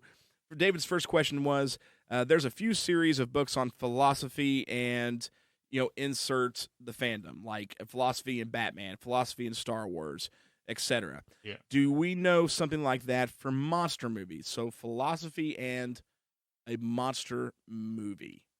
I know of anything that exists like that. Wow. The only thing that I can compare Come on. Do you have one, Ruben? I mean, you got to go with the king. I mean, Godzilla. Oh, I mean, yeah. Well, I was going to say you're the right. one. Am I understanding the question right? Well, from what I'm saying, like, so there's a series of books. So we're talking about book series that deals with philosophy. Oh, books. And, yeah. I would Well, probably. there is one. There is one. It's called I actually wrote it down. The kaiju film. It's a critical study of the cinema's biggest monsters, and it's all about kaijus. And it goes into believe it or not, the theology, and of course you've got the lore, the folklore of a lot of these monsters and everything. So there's that book that's out there. Okay, cool. So I was going to bring up yeah. Godzilla. I think it's called Godzilla, Japan's favorite Monstar. Breaks down the history of Godzilla and how it impacted society and cinema. It's kind of like that. So that would probably be something that's close to philosophy as far as how the movie impacted it. So there's 2 of them there for you, David, that are out there that you can get on Amazon or somewhere else. So a couple of those books do exist for the Godzilla films for sure. That's definitely worth checking out. Number 2, The Hidden Fortress, great movie.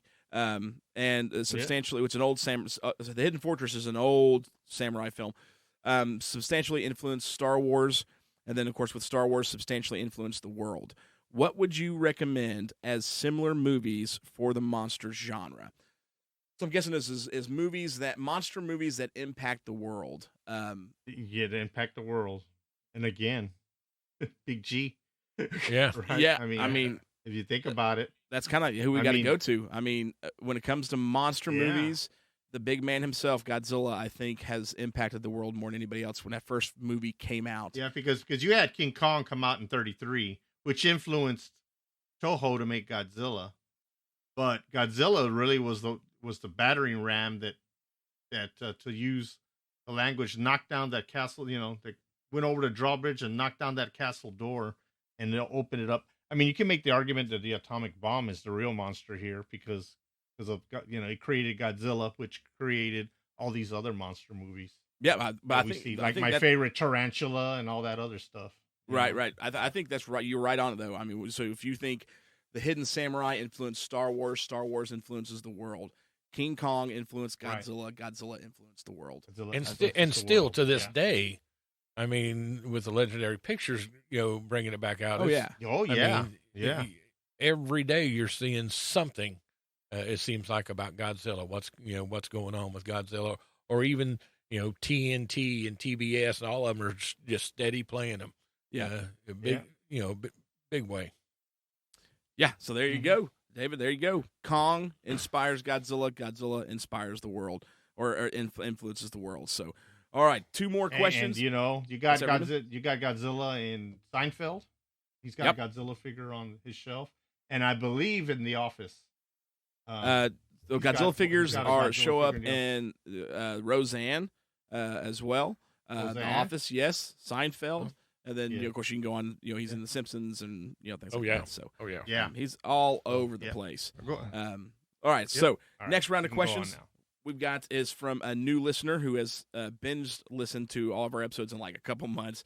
Become a real good friend of mine named Josh Morin from Connecticut. What's up, Josh? And Josh had a couple questions. One of them is very interesting, not monster movie related, but I thought it was a very good question. What are the best and worst parts of being a part of a podcast? I'll let you guys answer this one because I've got some technical answers to that one. Right here is the best part. is the three of us get together Yes. and to sit down and critique or review movies, but just bond together and have great evenings doing what we like to do. Yeah, Best part. definitely. Ruben, you got anything to add on that one? Yeah, same thing. I mean, a lot of, believe it or not, yeah, we do our show and we put it together. I mean, well, we don't put it together. Sludge puts it That's together. right.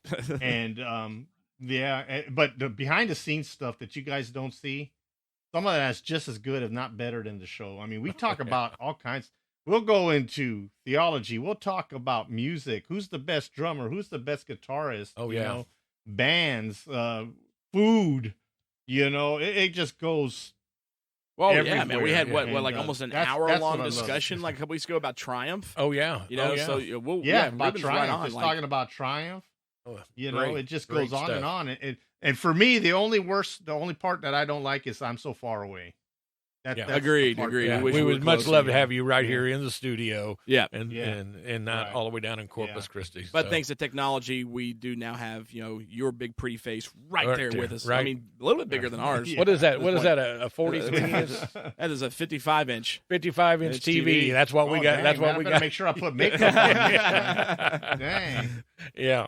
So, well, I got to agree with you guys, man. That is as far as the part, because I can go into, and we all could go into the rest of it when it comes to the social stuff, with the listeners. But to keep it short and on the podcast, the best part is this: is the banter, and I mean, we do. The Ruben's right. We give you guys an hour-long episode. We're probably talking to each other for 2-3 hours every time. I mean, there's so much that you guys aren't seeing that aspect, yeah, definitely the best part of it.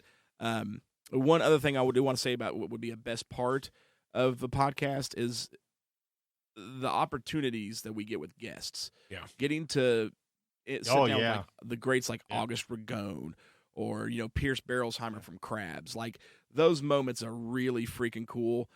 So those would be the best parts. Worst part is going to be the part that I do. And that's that's putting the show together. You know what I mean? We do a little bit different, obviously, than most standard podcasts. You know what I mean? We try to we got little drop segments and coming up with new parts and new of the show all the time. And then, of course, doing the video part of it as well. It's the editing time. Sometimes can just get, that's the worst. Not that it's bad, but it's the worst part. I don't have a problem with the editing. Do you, Ruben? No, No, it's easy we're for good. me. Yeah, we're good. We got That's that. because y'all don't do any of the editing. I'm the one doing it all. So, but Well, that's look, it. when the show's over, I go up here and I go file, save, and I name it, There you go. and then, I mean, I'm done. And then I just drop it into the Google Drive, There and you I'm go. done. It's pretty simple. So we get Yeah. done with it, and I go file, save. Then I have to cut it all up. I have to go download the movie trailers, import the audio, put the video in a different project. I got to go through and import all Yeah. the drops, the Stompdown. But anyways, Somebody's little smiling. whining. That would be Hold on. that again. Not it's You're not like that the bad. lady in the hand of the monster right there. I am acting like her now at this point. So, but that would be it. That would be the worst part. I mean, really, there's no real bad part to this. But if I had to say, the worst part would just be just the time. it does take, unfortunately. I'm gonna give you props one time. Yeah. Even Stompy tells me not to. You do a good job on the editing. You So, do. Very good job. I appreciate that. We don't listen to Stompy here anyway. So, Yeah. all right. And question. We do. You don't. Well, you all shouldn't. Yeah. But, anyways, question number 2 from Josh. If you each had to pick one movie out of all the reviewed movies we've done so far, which one would be your favorite? Mine will have to be, honestly, Godzilla 1985. I mean, that's one of my absolute favorites. That's what started it off for me.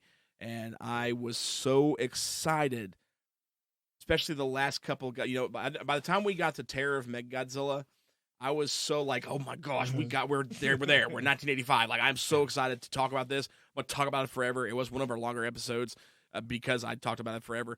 That's my favorite one. Godzilla 95, my favorite one. Hey, and RJ didn't RJ Ruben? come on that show? He did. Yeah. Yeah, RJ was yep. on that. RJ show. was on that one. Mhm. Ruben, what would your favorite Okay, be? for me, it's going to be King Kong 1976. That was Ooh. my favorite. I actually, Mhm. I That actually, was my favorite. I was when I looked at it earlier, I was like, Ruben's will be King Kong, or King Kong. That was it. I'm like, he's going to pick 76 or you're going to go to 33. So I kind of figured it out. And I'm going 76. I'm going 70, and it was a tough decision because it's, I'm going to go overcomplicated here. Which one is my favorite movie? Yes. Which one was my favorite to record? Probably the Predator 2 episode with our podcast partners. That one was a blast. Oh yeah, that was a good time. That was a blast to do. Really good time. I love the interview ones with August. They were great. But the question was, what's your favorite movie? So I answered it. 1976. I think mine was. It has to be Godzilla, King of the Monsters. Obviously, it's my number one movie. 2019, Michael Dougherty. Yes. Oh yes, my favorite. And it definitely wasn't the wrong Mecha Godzilla movie that I watched. No, yeah, that's right. That's only happened a time or two. Yeah, so you got the right King of the Monsters. I got it that time. So, all right, well there you go. Those were our favorites, man. 1980, Godzilla 95, King Kong 76, and Godzilla King of the Monsters 2019. All right, 2 more questions we have got from Patrick Moulter. Patrick Moulter, again, appreciate you for y'all for sending these questions in. His first question is, what's the one movie that freaks you out as much today as it did when you first saw it? Ruben, let's let you answer that one first. Salem's Lot, even though it was a TV movie. Salem's Lot. One. Salem's Lot's a good one. That was a very good movie. You can't go. Yeah. Barlow freaks me out. I mean, yeah, he looks like Nosferatu, but the fact that he was in color and he just left an impression on me. And I just watched it, I don't know, a couple of months ago. Still freaks me out. I mean, Josh, right? That's his name? Kurt Barlow was the vampire's name. Yep. And he just freaks me out. It almost went to Trilogy of Terror because that little tiki doll freaks me out too. But this one even more. I love it. Yeah. And actually, I almost sent a message to Ruben today. Did you know, because the movie that probably freaks me out the most is Phantasm. Really? As much today as that's that one crossed my mind too. I picked up a DVD set at Walmart tonight. There's 5 Phantasm movies. Did you know that? I did not know that there was 5. Yeah. I thought there was only 3. But I missed 2 somewhere down the line. But yes, Phantasm is the one that freaks me out the most. Man, good choices. Man, Salem's Lot, Phantasm. Now it's my choice. Maybe I'm a little messed up in the head here. We just reviewed that movie. Yeah, maybe. Wait a minute. I mean, that's hard. What's one movie that freaks me out today? Yeah, I mean, if it's not a horror movie, then I mean, whatever freaks you out, freaks you out. I mean, yeah. I mean, yeah. Man, if it helps you any, when I was a kid, The Legend of Hell House, dumbest of movies, used to freak me out. That one where there's a machine to have a machine. Yeah. That one used to freak me out. Yeah, not a great movie, but I can definitely see that. I don't know, man. Like, and again, this is Mark's fault. Like, he started me early on these movies, dude. Like a movie that just I'm trying to sit down. I mean, like, I remember as a kid, and I've told this story before, of Snow Beast. And, I knew that was coming. I knew Snow Beast was coming. There it is. Kurt traumatized. Talked to us about it. Traumatized. A little bit. That one definitely got me as a kid, but it doesn't freak me out like anymore, like at all. I enjoy watching that movie. Man, like I don't know. Well, you're not freaked out at any. Nothing freaks you out anymore. No, man. I'll tell you what freaks him out is the fact that he can't come up with a movie that freaks him out. That's freaking him out. That's freaking me out more than anything else. I can't think right now. I mean, I go back and there's another movie, but it's newer. I don't know if you guys ever in the Third Exorcist. I'm glad you said that. No, so it wouldn't even be I do. There is a movie that when I watched, I wasn't young when I watched it, but it did freak me out. As in, I mean, it shook me to my core. The first time I watched it. And still to this day, it's not it's a newer film, not The Exorcist. I watched that as a child, and I thought it was hilarious when she puked the green puke, the pea soup. But As Above, So Below. When I first watched that movie, that was the first movie. At one point, I had over 2,000 horror films on DVD in my collection.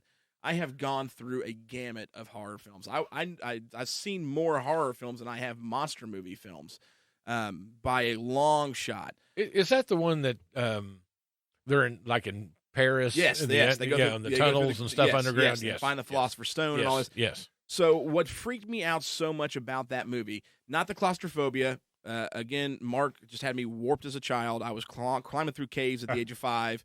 So Descent, those claustrophobic movies, things like that, don't bother me at all. I mean, it's not that. It was the first time I've ever seen hell depicted on a film. And we're talking, I've watched Faust. Dude, you think about Hell House, Hell, or Jikoku from Japan. I've seen a lot. That's the first time that when they depict hell in that one, each person's hell is personal. You know what I mean? Like, you got the car that's on fire because he caused that accident that killed those people. It's the guy sitting down at the piano that starts playing. That shook me to my core. Because you always see hell as fire and brimstone. But the moment that they turn that into something personal for everybody individually, it's like, dude, fire and brimstone's one thing, but to go through constantly for eternity, the worst, most traumatic, painful moment of your life over and over again, shook me. So that's it. Definitely. As Above, So Below, without question. There you go. Yeah, it's Took funny. a minute. Sorry. You should say that. That's the premise of the show Lucifer. He's a DC comic guy. Right. Yeah. In the show Lucifer, that's hell. It's like they have to go through their worst memory or whatever. They're in a room and they're just going through it over and over and over and over again. Terrible. Yes. All right. Question number 2 by Patrick. With the onset of the era of comic book movies and the MCU, DCEU, fixing to be just DCU, if they open their films to their darker and monster stories, would they be considered legit horror and monster flicks, or by virtue of their pedigree, never truly be in the club? Wow. Okay, I'm going to dive in this one a little bit. But if you guys would they, so if they dived into their darker sections or monster stories, do you guys think that they would be legit horror monster flicks by virtue never truly be in the club? Like they'll be, the superhero genres. What do you guys think? That's a good question. It depends on the quality of the movie. Yeah. Really. I mean, it would depend. Okay, we just saw I just went blank. Marvel just did it. Werewolf by Night. The Wolf. Werewolf by Night. Werewolf by Night. Yeah. Yep. Is Werewolf by Night a superhero movie or is it a horror movie, or what would you call? I would categorize it as a horror movie. Yeah, I would horror too. show.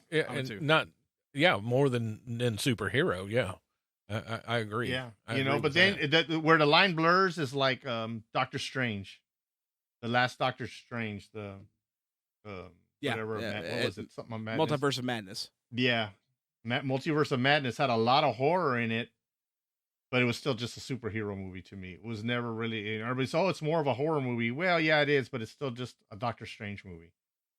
So I would depend on the quality. If they do it right, they can make. Then what would you like Swamp Thing? Are we talking? Yeah, Swamp Thing, Wes Craven, Adrian Barbeau, that one. Yeah, not Return to Swamp Thing.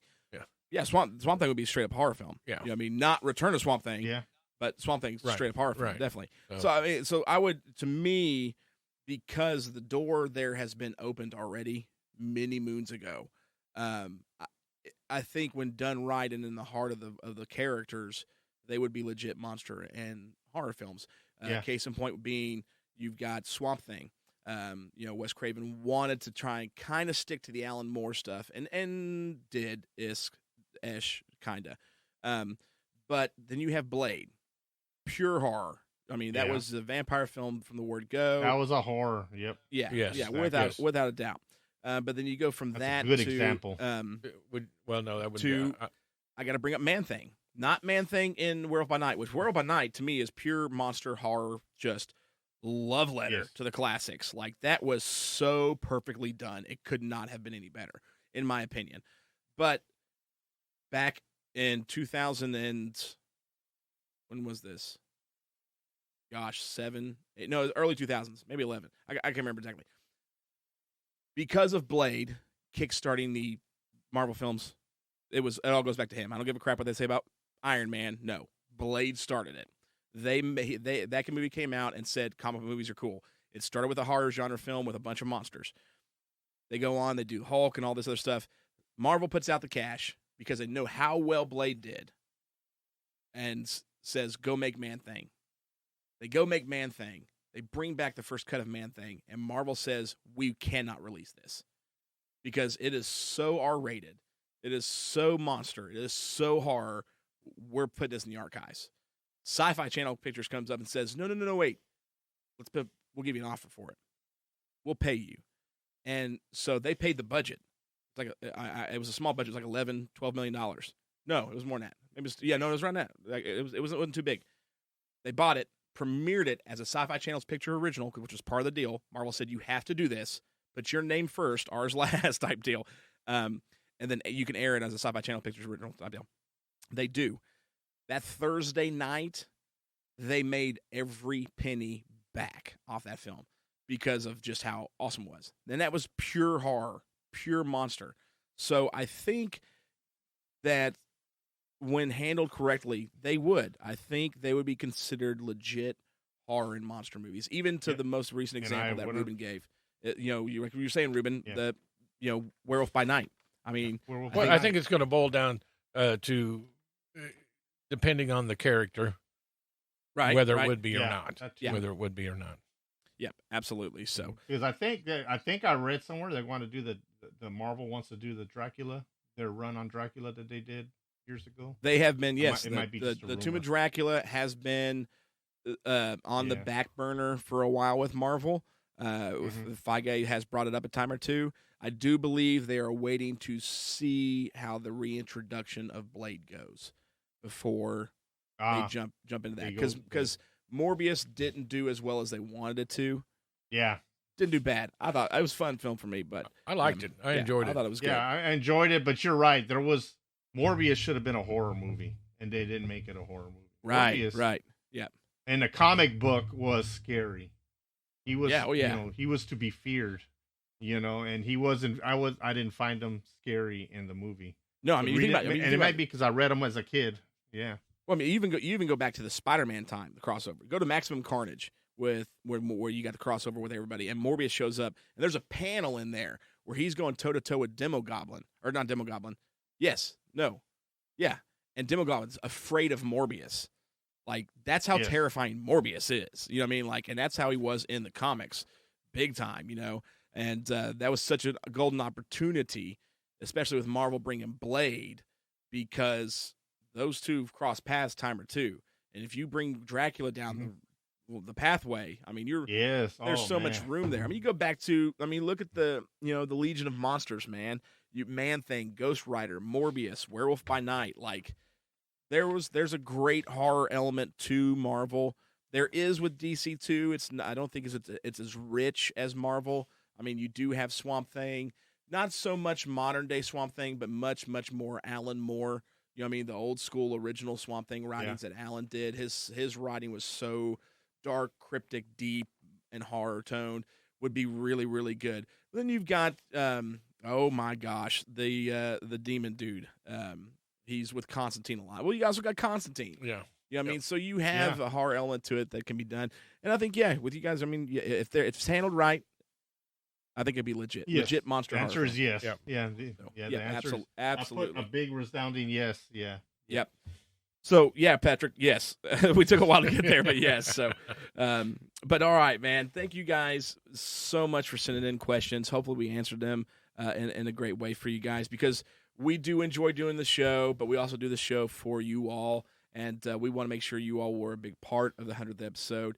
And we've got one more special thing for you guys before we wrap this up, and that is a little best of reel for you. So here's some of the best moments of the Monster Movie Stompdown. And then we have a very special guest that we have promoted on this episode, none other than the one and only August Ragone. August, say hello. Hey, how's it going, everybody? Thanks for inviting me to the show. Man, super excited about you being here. I mean, we've talked about you amongst the three of us and you in the past. You know, like remember it actually may have been not this year, but I think it was last year on Godzilla's birthday. Me and you had somehow gotten into a discussion on Facebook, and I think we started messaging each other on Messenger, and I was flipping out. I was like, I told Ruben and Mark both, I'm like, dude, I'm talking to August Ragone. Like, you know, this is like, if you're a science kid, you're talking to Bill Nye the Science Guy or something, you know? I'm like, this is so cool. Nate is hyped. So Nate, got to ask. It's a takeover. How was your interaction with Stompy a couple weeks ago? I want to talk about it. So, I saw pictures. Anti-Stompy over here and hashtag build.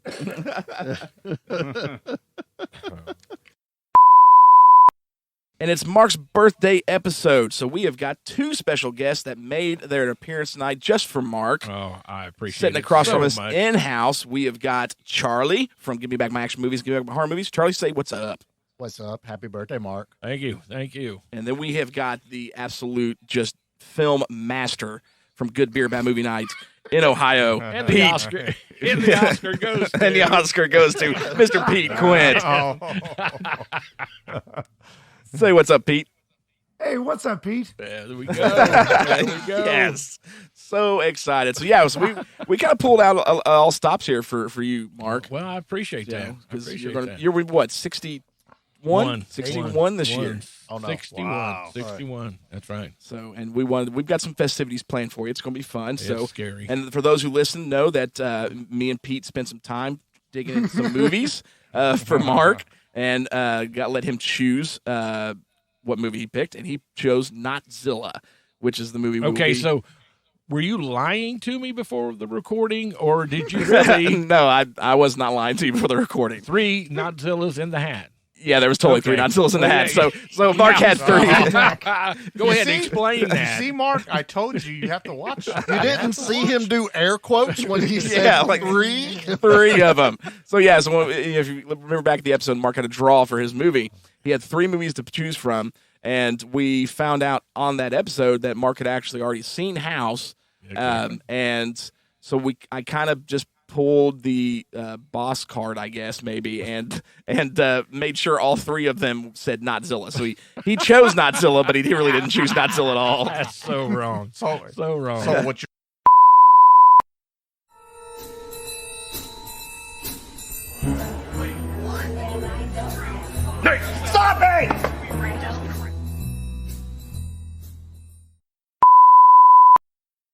Yeah, so I texted Mark earlier. I'm like, man, my daughter's a huge Tremors fan. Like she has all 7 movies. Well, she doesn't. I mean, I've got the newest one, but on DVD or Blu-ray, she's got all previous 6 films. She's a massive fan of the series, mainly because of Michael Gross's character Burt Gummer, who's the main character or the character through all of them. She loves Burt. Like that's one of her favorite characters on screen didn't ever. Go down, did he? No. And spoiler alert: if anyone cares no. for Tremors, Burt dies. This is the end of this. This is the end of the series. He goes out in freaking style. I will say that much. Like there could not have been a better way for Burt Gummer to go than how he does in this. But it was very climactic ending, and you're sitting there watching the whole time, and you're like, okay, he's coming back. Like he's not really dead. No, okay, maybe he is.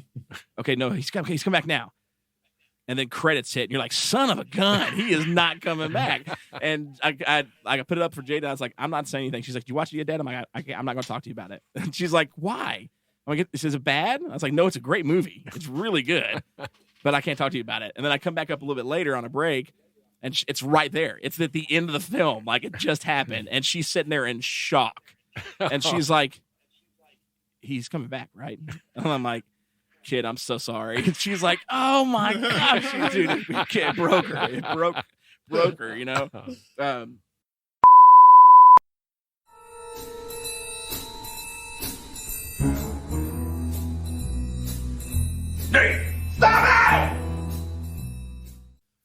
first let me start by saying, since he did Highlander and you're giving him credit and you're bringing some of that credit over to Razorback, well, then I'm going to take some of George Lucas's power and throw it into Revenge of the Sith. No, we can't do that. That's how about that? You know. Oh, and good not one. only that, Good one. let me take some of Raimi's stuff and put it into Spider-Man 3. Can I do that? Oh, that is horrible.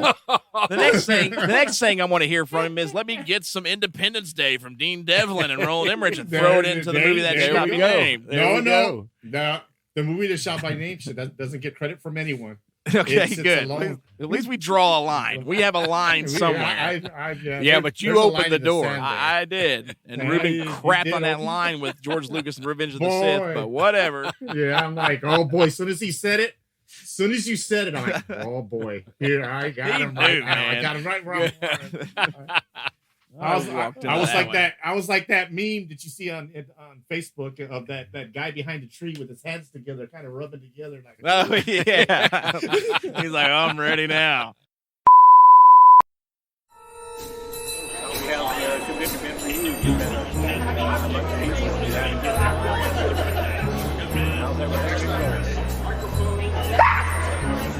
Who's under there?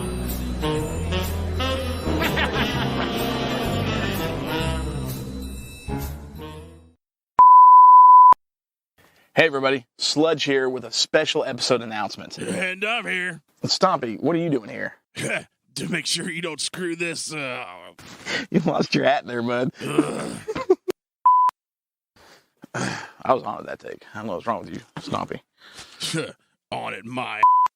Hey, everybody. Sludge here with a very special episode announcement. I farted. What other franchise is Cloverfield considered part of? I didn't have a clue on this one. I did. I think I do, but I've missed some that that was sure of. The answer that Charlie says is Pacific Rim. Well, that's what I thought it was. That is correct. Yep. Really? That's what it is. Yeah. And don't ask me how I know that, but I remember that, and it wasn't Godzilla, and I knew it wasn't any of them. I'm like, man, I remember somebody. I didn't think it was Planet of the Apes. No, yeah, Planet of the Apes and Lost was out. No, because there's lost Easter eggs in the film.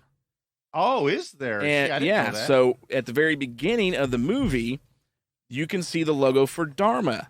Dharma is the government program from Lost. Oh. The ship that they see that is attacked is actually a Japanese oil tanker from the Tagrudo oil company, Japanese oil company. They say that. They say that. That's from Lost as well. My ignorance What I'm thinking, since I didn't miss any of them, Charlie is correct. Oh, yeah, now we do not need to question Charlie. Charlie is straight arrow Gennaro. That's right.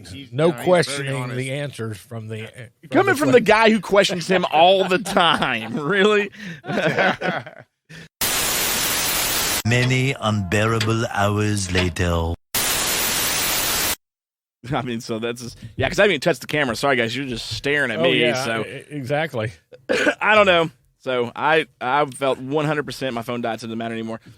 Confident Ruben, in that, but apparently not. Ruben, and, Sludge has lost. I have lost, technically. Although I promise I will come back with a vengeance on this one.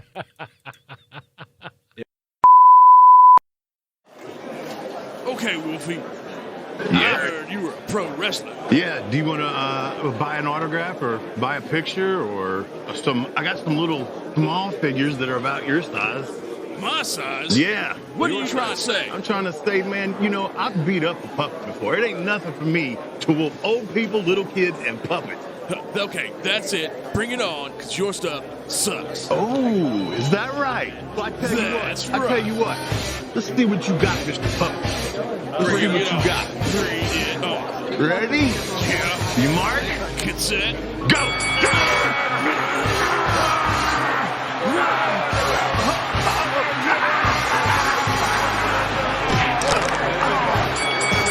I teach you, man. Holy crap! tell me when it's over. It's over. You better not be lying to me. Oh, no. Totally not. Oh my God! This Sludge said this was good for me. Told you, man. Sludge sucks big movies. This is insane. There you go. Oh, man. All right. All right. He has got the most there Christmas you go. spirit. Are you all That's it. ready to see Mark and his All right. Christmas spirit? Merry Christmas. Give it to me. Are we There good you to go. go? That is where it's at. So, Oh, yeah. look at that. Oh, man. That's oh, yeah, top man. notch. Lucy Like, yeah. in the sky. There you go. I was just reminded of that Monster Squad movie that Sludge made us watch. And I was like, that was super scary. And then I'm watching this, and I was already worried. And for good reason, because Sludge, he's always like picking our movies. And I don't like Sludge picking our movies anymore, Stompy. You don't? No. You know, okay. This, I don't care. Call Sludge. Yeah. Call Sludge right now. You want me to call Sludge? Call Sludge right now. We need to settle this. We need to settle this. I'm done. Okay. All right. Okay, little bro. Okay, we'll call him. Hold on. Let me pick up the phone. We'll call him. Carl. Hello? Stompy, is this you? Yeah, man. Frank wanted me to call you about this gremlin situation. Did he answer? Yeah. You got him on the phone right now? I'm on the phone. Frank, what's up? Oh, okay. What's your deal? I know you and Stompy don't always get along. I know that we've kind of broken into your house multiple times. Like a lot, Frank. But I'm just following what Stompy says. But are you trying to punish me instead? Because you're picking all these movies, and I'm going to say it's terrifying. Well, I picked these movies thinking you might like them, Frank. Do you not like them? I like the first half. The first half was awesome, and then all of a sudden it turned into a horror movie. And then you're like, all right, it's a kids movie. Because just like on Monster Squad, it's a kids movie. And then I had to watch birds eat people. What is your problem, dude? I'm sorry, Frank. We do monster movies, and that's what happens a lot of times is people get eaten. There are nice monster movies. Okay, well, they exist. Okay, well, I apologize, Frank. How about this?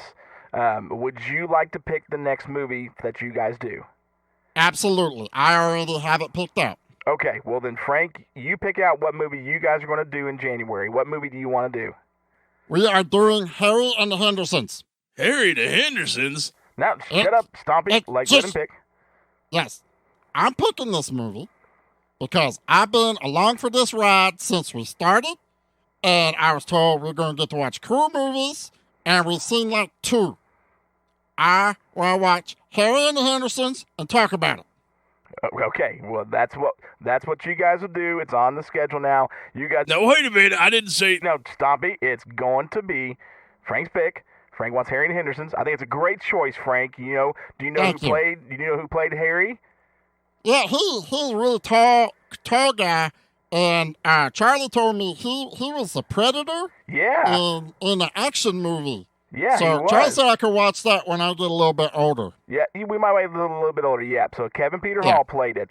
Well, yeah, That's his name. Yeah, and he is the predator, so I guess that's okay with me. Well, I know. I said it's okay. That's I right. said. So, okay, Frank. Okay. You didn't have any of those little tiny bottle drinks again, did you? You left one in the studio. That I didn't tell Stompy I had more than one. What? Wait a minute. That dude sold you 2? They were on sale, buy 2 get 1 free. Wait, so there's a third one somewhere? I didn't say that. Okay, guys. So, do you need me on the phone anymore? Nope, don't need you anymore. Hey, this is Pierce Barrelsheimer, the writer-director of Crabs, and you're watching or listening to the Monster Movie Stompdown, the best podcast of all time. And now back to your regularly scheduled program. All right, man. Thank you all so much for 100 episodes. I mean, we do this. It doesn't cost us any. Well, It costs us a little bit. That's not a big deal. And not like he pays us, so don't even think it's going that direction. No, I definitely don't pay these guys. Well, Marcus gets paid, and again, a little shout out to our sponsors of Cheetos with the Japanese stick for Cheetos. I need to steal a bag of those. Kayla loves them. Oh, she's tried those? Oh yeah. Did you steal a bag last time? Not me. You lie. I don't know how she got a hold of them, but she got is lying. Is what he's doing. Oh my God! Stompy took it. That's right. Took it. It I was will. Stompy. I will blame it on Stompy. I did see him, and then he was messing around my car as I was leaving. So I think he threw him in the front seat. That's all I know. I wouldn't put it past that little jerk. Yeah. I'm telling you, I swear. Their episode's coming soon, guys. There's this, with things going on. They did do Harry and the Hendersons. There's contract negotiations going on. Yeah, especially now that I found Stompy's stealing my Cheetos, I might have to redo those contracts again. But yeah, man, 100 episodes. It has been an absolute blast, and we are going to keep running. We do have some cool things in store. One really big thing in store for you all down the pipeline that's coming. But man, I want to thank you from the bottom of my heart. We've had a blast so far, and we can't wait to see where it goes, and hope you guys continue enjoying it.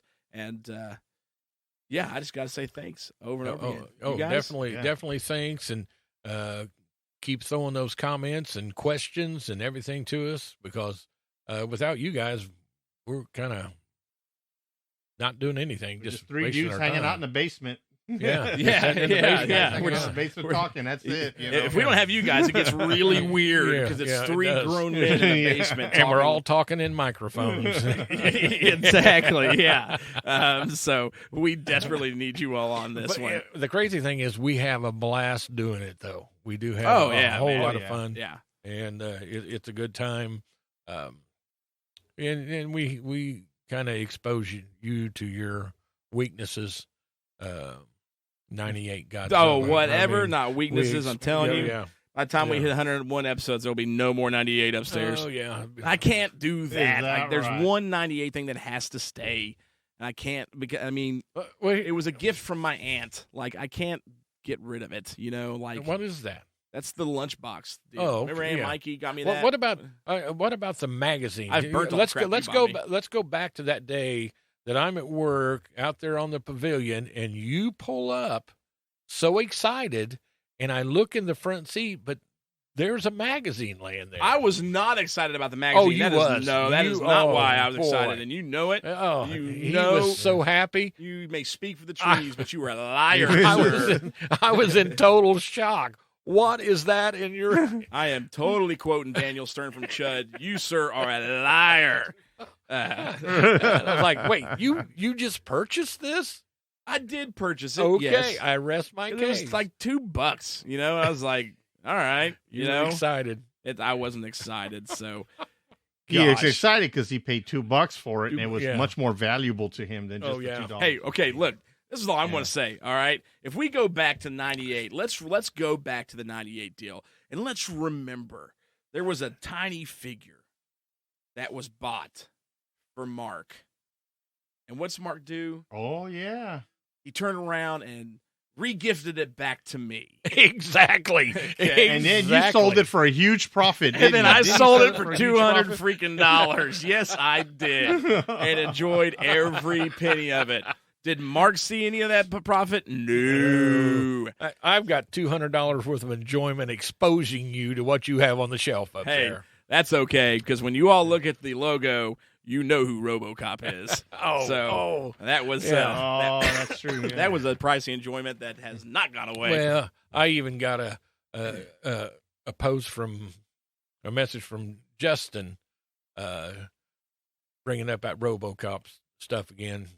I've ignored him so far. He sent me a picture, and I wasn't sure if that was actually him or a picture that he wanted me to see. It kind of scared me. Oh man, it's been a great ride so far. We have an absolute blast. I mean, even without you guys, we enjoy doing what we do, and we're great. We're family, the three of us, and we enjoy spending this time together. And we're going to keep giving it to you guys, man. Like, we're going to keep pouring out more episodes and content for you guys. And we just greatly appreciate it. So, Ruben, you got anything you want to add? 100 episodes deep? No, just I just wanted to mention June 14th, 2018 was our first show. Wow. That's the first show June that premiered. 14th. That premiered. We recorded it before then, but it was released June 14th, 2018. So that's how long Is we've that been right? doing this. Wow. Yeah. 5 years. Yeah. We've been doing this We've a been minute. doing this for We've been 5 doing years. When we this a first minute. started. Yeah. Yeah, when we first started, it was I had the Sludgecast show, and this was just one Right, episode a and we were- month. Oh yeah. And then it's Oh just yeah. That's right. slowly took over, and then became the one and only show, and has outlasted. Oh, we were the B squad. Remember that in the beginning? No, we you guys, were the yeah. we you were guys the were B officially team. the B team. Yeah, the Yes, B we team. were the B team was in the the complaint beginning. back B then. team. And, That's right. I remember that now. Oh man. And I was thinking back, and I like, would have I've only missed one episode recording, and that's when I had COVID, 2020. Yep. And I just could not record that day. It was just, I hated it, but boy, that was horrible. And don't think that's the only one I ever missed. I don't think I Sludge haven't has missed any. Well, you know, I don't know what's but wrong I with think you you all. know Because what's if really he doesn't good. do them, it doesn't happen. Yeah, That's basically it. If I'm not here, it don't Yeah, happen. yeah, it's You know, it's it doesn't postponed. There's not But really a I choice think- in that. But I think Kurt kind of hit on something really good, that he considers us friends. You know, and just Yeah. there's so And many I out love there that. I love that he said that. that consider that, and we consider them friends, and meeting Oh, yeah. them and talking to Yep. them, and I think that makes us very special, and for what we're doing. I agree, man, and not not some downplaying it at all, but not even just the listeners, you guys becoming our friends, but our brothers in the other shows. You know what I mean? Charlie, yeah. Nate, Yeah. Pete, Yeah. Troy, Jimmy, all those dudes. Like, and there's the plug for you guys. I know we're not able to do the commercials because of video stuff, but go check out every show on the Give Me Back My Podcast Network, man. Give me back my horror movies. Give me back my action movies. Good Beer Bad Movie Night. Give me back my pro wrestling. These dudes are our brothers. They put on a fantastic show. Charlie gives us our trivia. Pete's been on. Charlie's been on. Nate's been on. Oh yeah. We got to get Jimmy. Jimmy, got to get you on at some point, man, because we really desperately want to. So they're all fantastic shows, and they all bring their own piece to the to the network, and they're absolutely fantastic. And we had. I'm just looking at your special guest that came over here. Yeah. We had saw Bella y'all's come guest sneaking in just here come just a through. minute Bella ago. comes running So, it's all because of this, and we absolutely love it, and cannot wait to see what we got planned for you guys in the future. So we got some big shows coming up. Now, I do want to let you all know we are going to be taking a break a little bit here in the upcoming future, just because of some personal things that I'm going to have to. Well, me and Mark will have to deal with. That's just going to require some time for us. But we've got big plans. There are interviews coming up that I think you guys are going to absolutely love. There are some really cool movies that are coming up that I think you guys are going to love. We have just kicked off the new hard copy segment, and we've got some plans for that. And then not only that, we have decided, and I forgot to tell these guys when we started this, that we were going to announce this officially tonight for the 100th episode. We are going to start implementing TV into the Monster Movie Stompdown. We decided this before the beginning of the year, and the three of us talked, and we are going to start implementing TV itself. So how we'll handle that is, we all decided that if we are discussing a mini-series, like let's say the Korean show that came on Netflix, Sweet Home, was a pure monster show. There's only 10 episodes. We'll review that as a whole, one episode. But if we tackle something like X-Files, Twilight Zone, something that's been on for years, season after season after season, we'll do those episodically. So we'll pick, certain episodes from those series. But we've had a lot of people ask, and we decided as a crew together, we are going to start bringing you guys Monster TV as well. So be ready. And if you for know that. of any, shoot us some ideas, and see what we can work with. Oh yeah, definitely. I mean, because we're some old school guys, so we got Twilight Zone, we got Tales from the Dark Side, X-Files, Monsters. Anybody? I mean, I loved Monsters. That was a great freaking show. Did not last long enough. Shout out to Creature Preacher, who actually just did recently a 3D model print, and you can buy from him. You can find him on Instagram and Facebook, of the lizard monster from the show Monsters. I can't remember what the episode was called, where they're in the museum and it hatches. He did his own 3D print of it, and it's freaking fantastic. Got to meet him at All Monsters Attack this past year, so shout out to that guy for sure. But so, yeah, we're excited about it, man. TV is coming soon to go on top of the monster movies themselves, so pretty stoked. You guys got anything else? Just appreciate it all. Yeah. Love doing the show. Want to keep on doing it.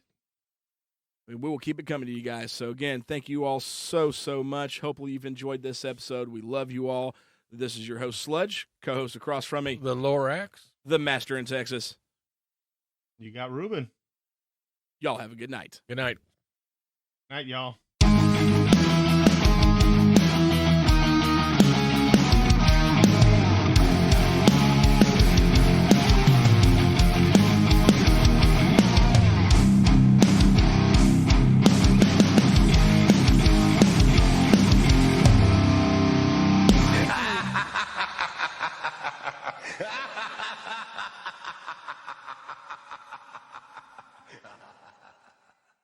Thank you for your cooperation.